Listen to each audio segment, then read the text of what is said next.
Alright, so we're on DuyAG Caverns. Spawning in the top right in the red trunks as a Terran, we have DuyAG. Probably just going to be Dewey.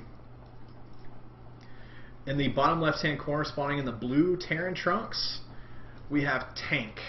Tenk.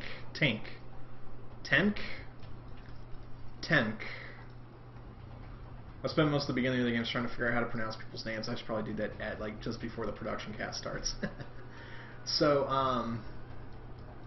we have another TVT on DuyAG Caverns. The last game that we casted tonight was a Ghost Rush, which had a varying degree of success, but unfortunately wasn't successful in the long run. So let's see how this game decides to open up. I think I have the notes saying this is a bio versus mech game, but I'm not sure. I might have been confusing that with another set of notes. So let's see how this goes. Both doing a little bit standard. Tenk deciding to scout a little bit earlier than normal, and it looks like a 12 racks for Tenk, and same for Dewey. So nothing out of the ordinary so far. As we've explained kind of on DuyAG Caverns, you've got a base that's in here. It's got a good enough space. Ramp down here leading into a very wide natural. Your third base is blocked by destructible rocks from a ramp, or actually has destructible rocks sitting at the gold, but the gold is a little bit harder to defend as it's close to your opponent. DuyAG watchtowers in the middle control the middle section, and the middle has a big set of impassable terrain, so it's very difficult to do any kind of counterattacks or anything like that. As we can see, the major difference in build order right now is that Dewey is getting 2 gas, and he's waiting till about 16 supply in order to do his orbital command. Tenk doing a little bit of the more standard 12 racks, 13 factory, or 13 refinery. So it looks like we're going to see a little bit more something traditional from Tenk, but getting that dual gas, normally you're using that for something. Our player in the last game utilized it for early ghosts, and he's got the proper amount of guys set on both gas. So getting a tech lab on that factory, going to get those upgrades for them barracks units.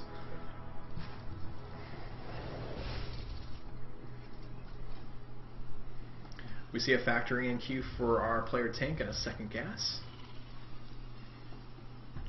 We also see a factory for Dewey.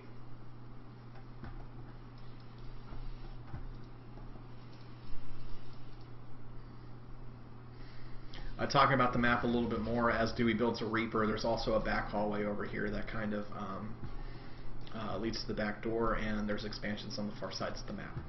Those are normally the last ones that you take unless there's some shenanigans going on. Now, a Reaper opening is is a unique opening. The Reaper was a very exploitable unit at the beginning of the game when StarCraft II originally came out. But normally you utilize that for scouting, being able to pick off a thing or two, and then be able to utilize it for map control. So that Reaper is done. We'll see what he decides to do with it. We see a bunker at the setup in Tenk's natural expansion. He might utilize that to put the Marine and the Reaper in to negate any kind of Marine pressure or anything like that. Now from Tenk we see a tech lab and a starport coming out, so we might see some Banshees come. Especially with that gas set up so high. But we do see a lot of gas from Dewey, but he's adding a second barracks, so I wonder who he's going to use that second gas for. As we can see in the prediction tab, we see that it's siege mode.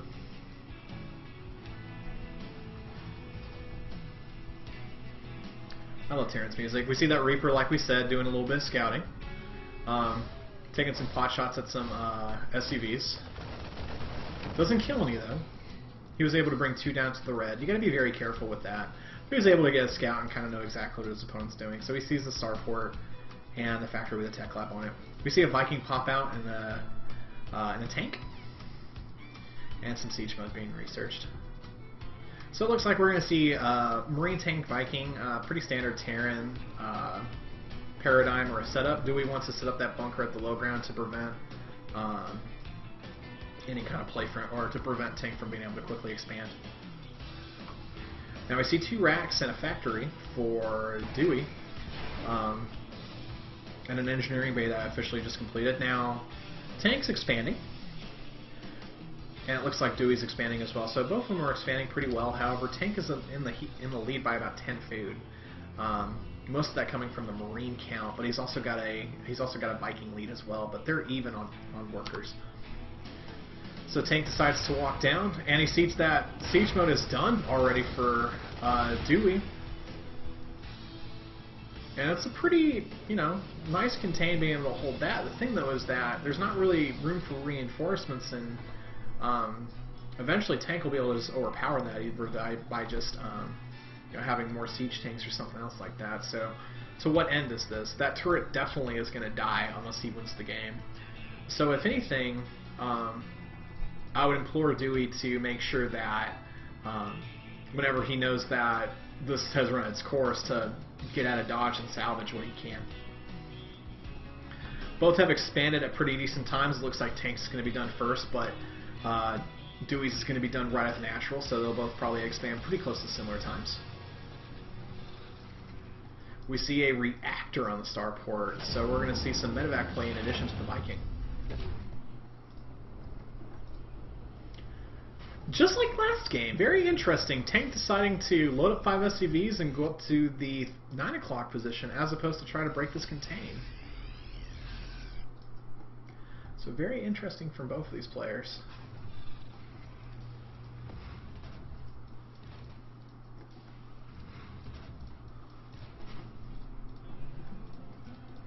Dewey getting some additional Reapers. Which is kind of an interesting choice. Normally, after you build your first Reaper, you're done with it. You're not gonna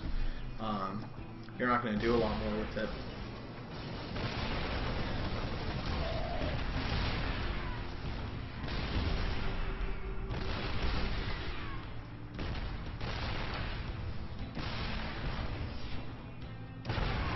So as we see that contain being done, at this point, I would have salvaged and got out of dodge, but Dewey really wants to make sure that he can contain, actually taking out the siege tank right there. Repairing this bunker, but it doesn't look like it's going to be done fast enough.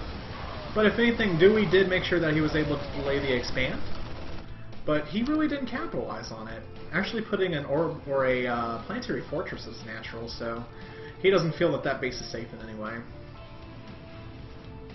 Throwing some tech lab on his starport in addition to his tech lab, so we might see some Banshee or some upgrades for some of his units.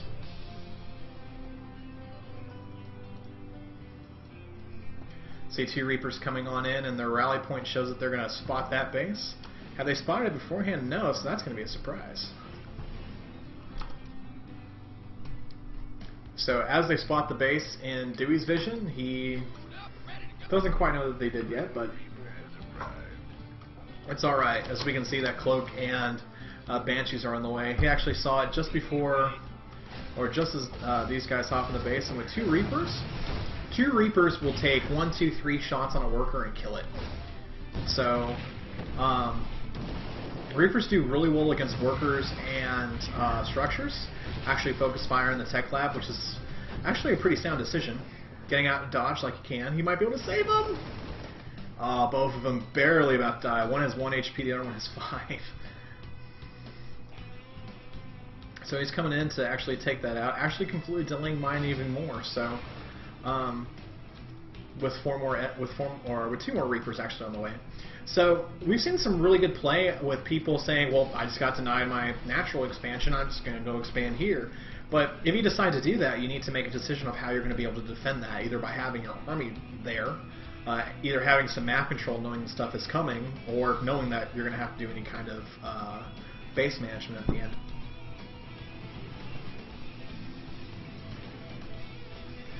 So the Reapers decide to come home. Very little control over the watchtowers at all. This one hasn't been seen at all, and that one is still... that one was utilized, but has since been abandoned. He has that orbital still chilling up there, not doing too much with it, but he might bring it home and go from there. He transferred, or he lost quite a few workers. Yes, Dewey killed about 8 workers, but still, it's very barren at his main base. Going to the unit counting station, Tenk has 23 SCVs, and 20 Marines are definitely the big peak. Dewey has 34 SCVs, so a 10-man lead, 4 Reapers still, 2 Banshees, and some Marine Marauders and Marines. So Tank's deciding to uproot, and it looks like he's going to bring it back to his third. So I'll definitely give it to Tank. He's definitely expanding quite a bit, but he just needs to up his production. But he can't do that without enough SCVs for it. Dewey researching Infernal Pre-Igniter for getting some Blue Flame Hellions, adding an additional starport. So Dewey is tacking all over the place and utilizing every single aspect within the Terran army. Looks like Tank is mostly more going to the standard Marine tank medevac with a splash of Viking. Utilize the upgrades for the Marines. He's got Stim, but he doesn't have combat shields or any other kind of plus upgrade. And 3 Cloak Banshees are going to come in and wreck the day some more.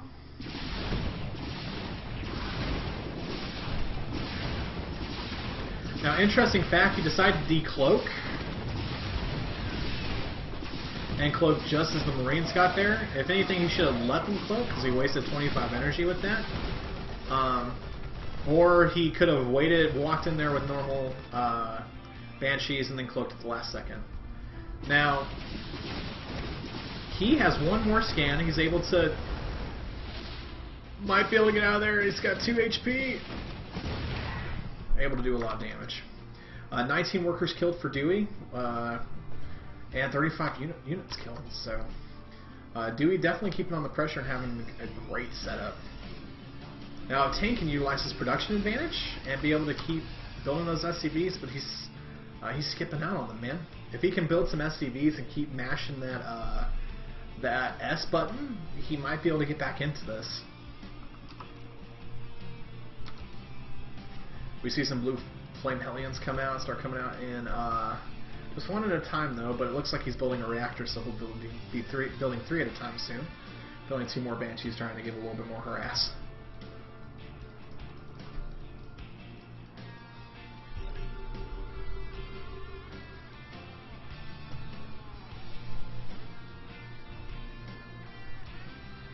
So these 2 Banshees coming over on the far left-hand side. Tank is desperately trying to get a turret up in time.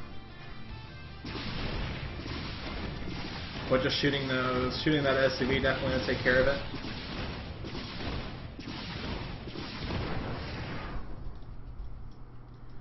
it.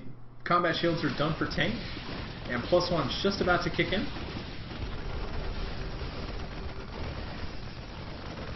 Being able to take out one of those is definitely a good thing. Dewey is getting a little bit bold trying to fly back into it, and Tank's +1 just gets completed. Now there's a turret in the main, and that'll fend off most things.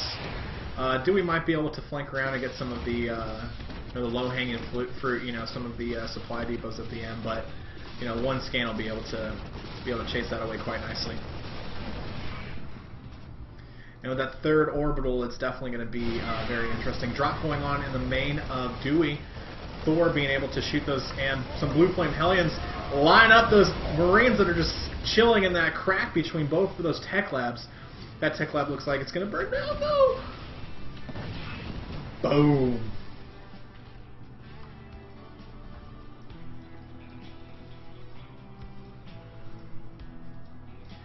While we have a lull in both of the activity, Aerovator is asking us, is there somewhere you can suggest a replay to be casted? Go to the StarCraft 2 thread on Reddit that you were able to find, post it to a drop SC link, and I'll grab it here after this game. If I don't find one in either one of those, I will grab another game from Casted. I'm going to keep casting until I lose my voice, or I run out of viewers.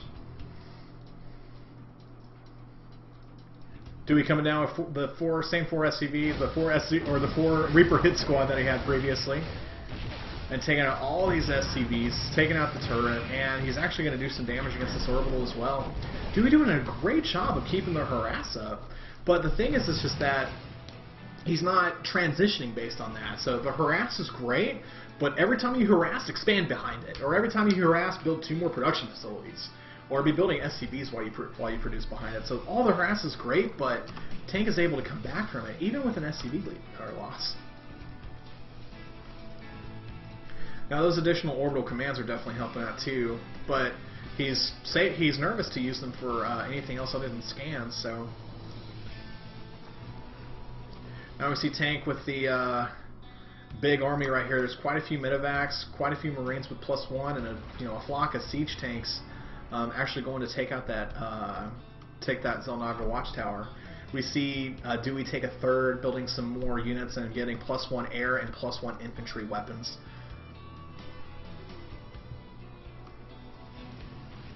And scan going up, so we see Dewey's army along the right side with quite a bit of a mech emphasis. And you've got Marine tank medevac along the side. Those siege tanks sieging up and doing some damage against Dewey's force, taking a lot of just unnecessary damage, killing quite a few Marines right there. The Marines stem up and run in. Those Hellions are trying to get in a position, but there's not enough. The Marines here are just going to mop everything up that's right here, and this is not what Dewey wants. Dewey had a supply lead the entire game until just now. And the fact that Tank has a supply lead and is less on SCVs just shows that he has a more scary army about to knock on Dewey's door. Now the Cloak Banshees come in. The extra scans that Tank has are going to be put to good use by additionally scanning. That one Cloak Banshee trying to do some additional damage gets knocked down. And these Marines decide to do a victory march. Now, this planetary fortress is going to chase away most of these Marines, but these siege tanks are going to be able to outdamage and outrange Dewey's planetary fortress. Now, Tank has to get some additional detection here, which he does, and the Vikings will be able to clean that up just fine. Now, Dewey drastically or frantically repairing his planetary fortress, but it's going to be pretty close, and Dewey's going to be running out of money soon enough. The siege tank volleys are doing a number, actually taking out some of the SCVs that are repairing. And Dewey's planetary fortress dips more into the red with every single volley. Some additional Marine reinforcements pushing back up. That planetary fortress is within 100 HP. It's not going to stay alive that much longer. Some additional mules being called down right there.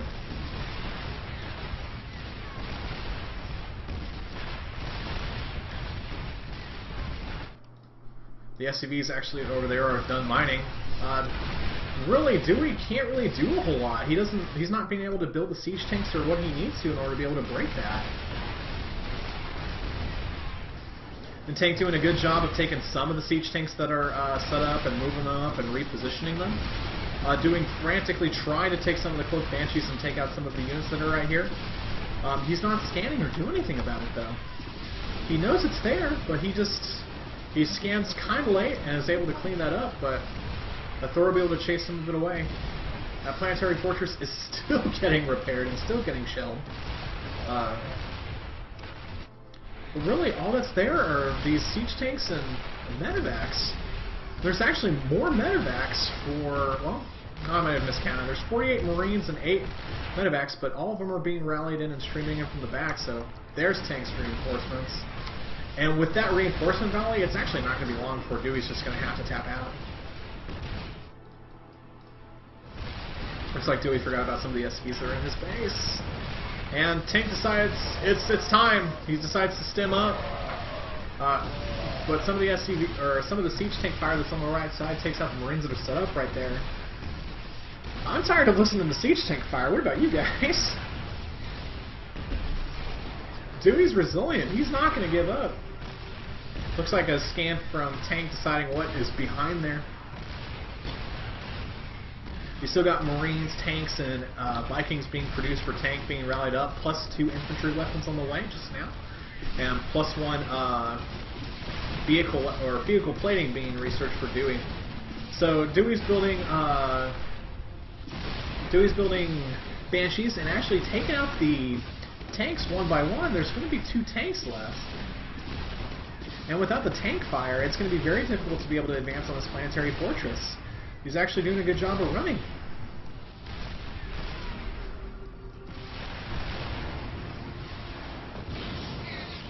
And with that second scan cleaning that up, so there's aren't any more Banshees, but there's only 2. There's 2 tanks up here, but there's 2 more tanks in reinforcement. And Tank decides it's time now. Decides to stem and run in, take out that Take out the 4, but lots of Marine devastation right there.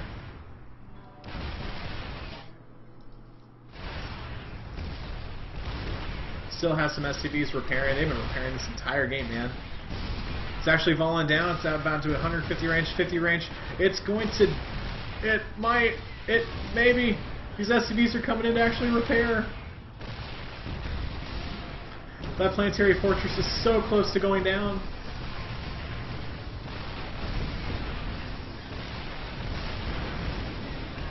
This is the little planetary fortress that could, ladies and gentlemen. This guy has been shelled for the past 10 minutes, and it's still being constantly repaired by this battalion of SCVs. So nicely done. We scanned some of the siege tanks that are still alive. We have some sergeant siege tanks that have 14 and 10 kills repeatedly, but the planetary fortress finally goes down. And Dewey decides that that was his indicator to leave the game. So... all I have to say is, wow. Dewey did a great job with all of the harassment he did all game. You know, he did a great job with the Cloak Banshees, the Blue Flame Hellions being able to kind of line stuff up and do that. I think that was another step that he had.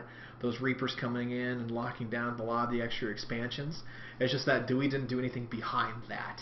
So, you know, if he opened with Reapers and then expanded, and then he did Cloaked Banshees and expanded or attacked, and he went back to Reapers and then further expanded or something like that. There was lots of harassment, but there just wasn't enough follow-up based on that. So props to Dewey, but Tenk was resilient and was able to clinch that game.